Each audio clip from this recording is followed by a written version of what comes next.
It literally was like this.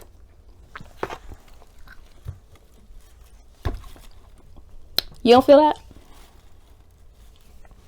Like, you don't feel this.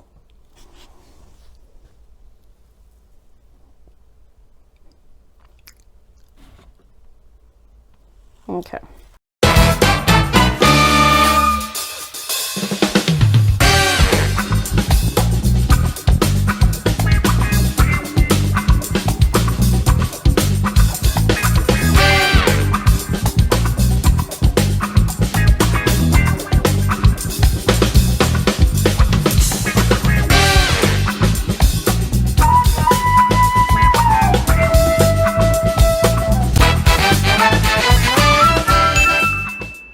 You know what? Don't judge me.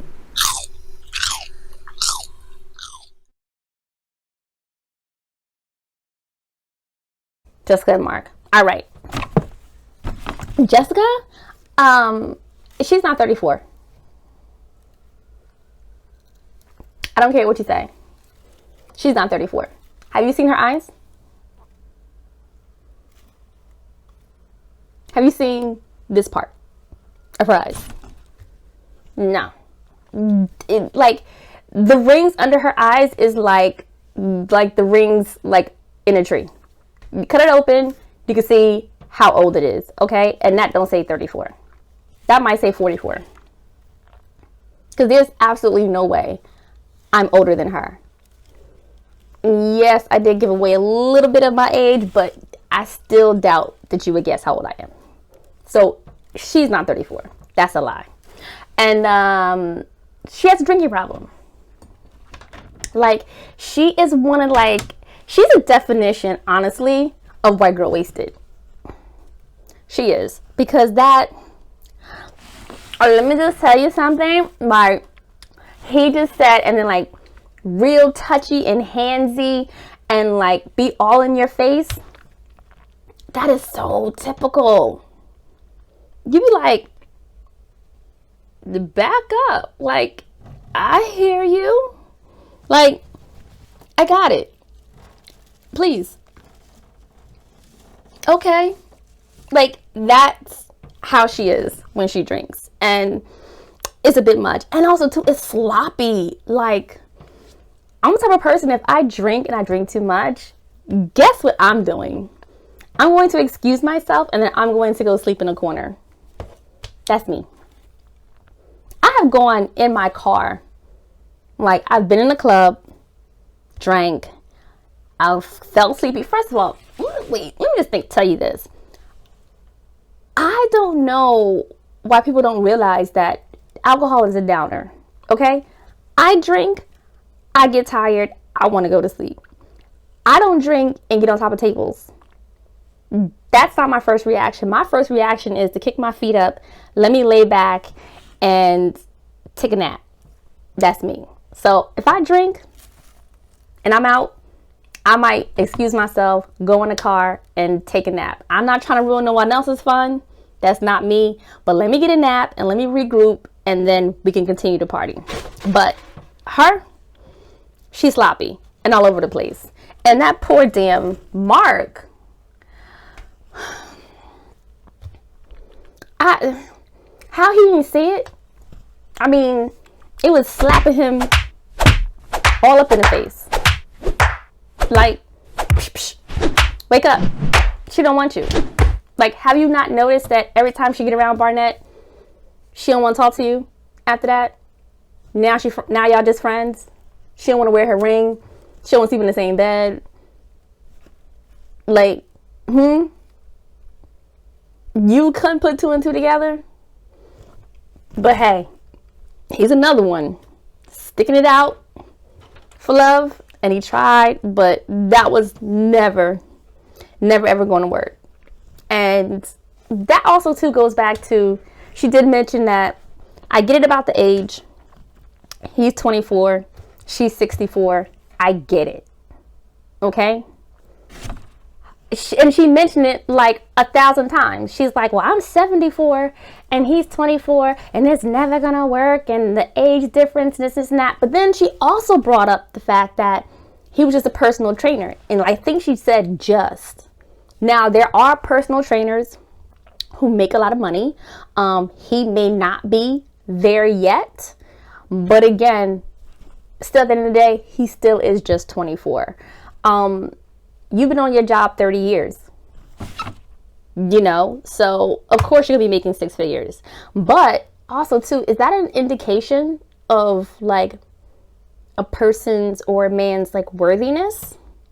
Or like you don't think that like he could possibly take care of you, and maybe not financially, but in other ways? Because I know on the other hand, we would want a man to be financially secure, to take care of us, or sometimes too, like he can pull the weight in other places.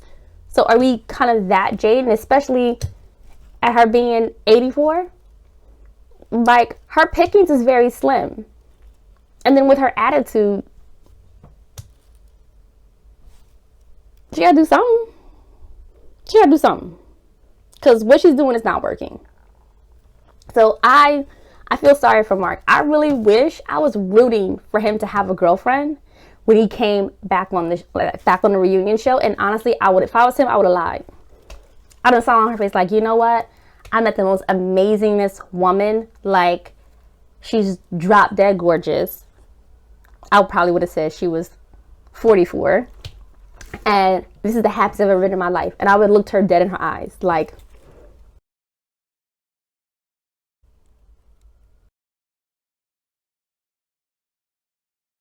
this is the happiest I have ever been in my life. But he didn't give that to her. He still seemed like he was pining for her attention. But let me tell you who gave her some attention. Amber.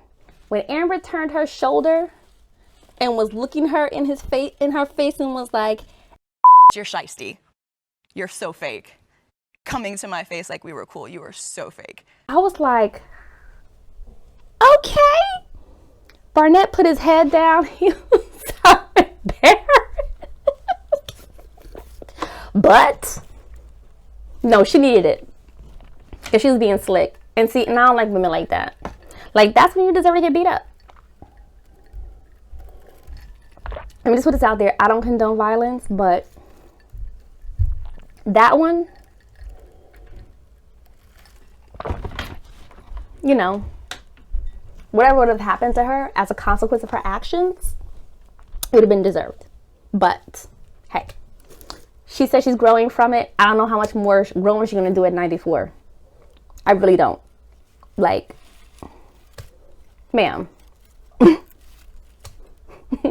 you have lived your life. You are and a jerk, and you're going to continue to be one. And hopefully you find someone who's a jerk and just like you, and then y'all can live happily ever after for the few years y'all got left on this earth.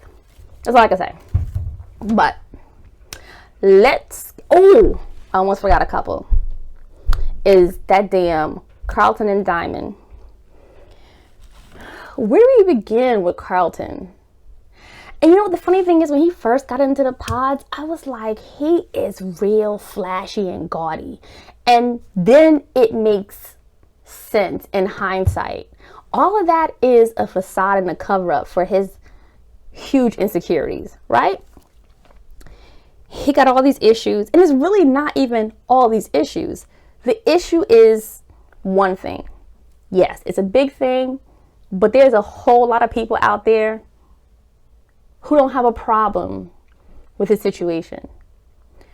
My problem with Carlton is how he said it to Diamond in his expectations on how she was supposed to react to him. And all is fair. She had every right to be shocked. She actually did try to comfort him and talk to him, but then he started gaslighting. He started being passive aggressive and then aggressive, and his emotions was all over the place. Like, I'm thinking to myself, like, if you knew you were going to break this news to her, like, you could have had a conversation with yourself and been like, hey, she could react this way and I'm going to say this, you know, like, have your talking points. Be ready to have some kind of rebuttal, but not say in one breath, a lot of women don't have a problem with this and nobody accepts me for who I am. Which one is it? Which one is it? Like, you don't need Love is Blind, okay? You need some counseling, because you need to figure out yourself, what you want. And not, you don't have to choose between a man and woman. And that's definitely not what I'm saying. Please don't come for me. I don't care who you love. What I care about is being honest, and also too being able to express how you feel. Express how you feel, express what you want, say what you want, live and own in your truth. And then, because I really think that if he would have handled that differently, maybe Diamond would have been more accepting. She could have been. And I don't blame her when she was just like, the fact that he called me a bitch, no. And that whole wig comment.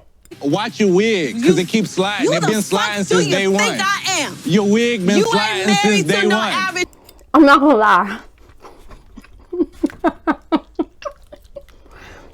He was right. He was right. Because the whole time I kept seeing her, I was like, she don't feel her wig. Like, it literally was like this.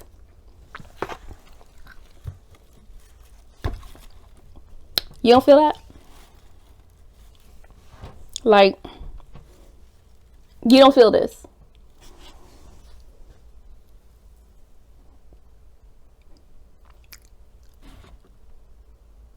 Okay. You don't feel that? Come on now. Like, but they ain't work. And thank God, because they probably would have divorced about something else. Now, everybody's favorite couple. Why did I hold this chicken up like? Everybody's favorite couple, Lauren and Cameron. First of all, did you see how all the men was gushing over Lauren? Okay, queen. She had all the boys. She looked like a very cool, genuine person. I know she's a content creator, so I'm sure she has a YouTube channel. I need to find it. If you guys know it, tell me in the comments. I would like to see her channel, like, before Cameron. But let me tell you when I was sold on Cameron. When he started rapping and he started twisting his mouth and like winking his eye, I was like, oh, a little swag to you. So it made sense. And he's had a black girlfriend before. I don't think he overdoes it in terms of like, he's not trying to be black. He is who he is. He likes what he likes. And they seem to be genuinely happy. So that is a couple I'm rooting for. I would like to continue like to see them, whether or not to get their own show or spin-off or something. To hell with everybody else. And then I'm quite sure there's going to be another season. So, is love truly blind? Can it be? I don't know. I would like to think so. I mean, people have arranged marriages all the time, right? In some countries, in some cultures. And you learn to love your friend. Because, you know, I'm going to end it with this. At the end of the day, my friendships has always outlasted the men in my life, right? And you build a friendship on really, really, truly getting to know each other. Good, bad, indifferent, ugly, some things that you could be embarrassed about, but that truly is a friend. And if I can base a relationship on a friendship, I would take that any day. Any day. So, maybe love truly is blind. On that note, bye.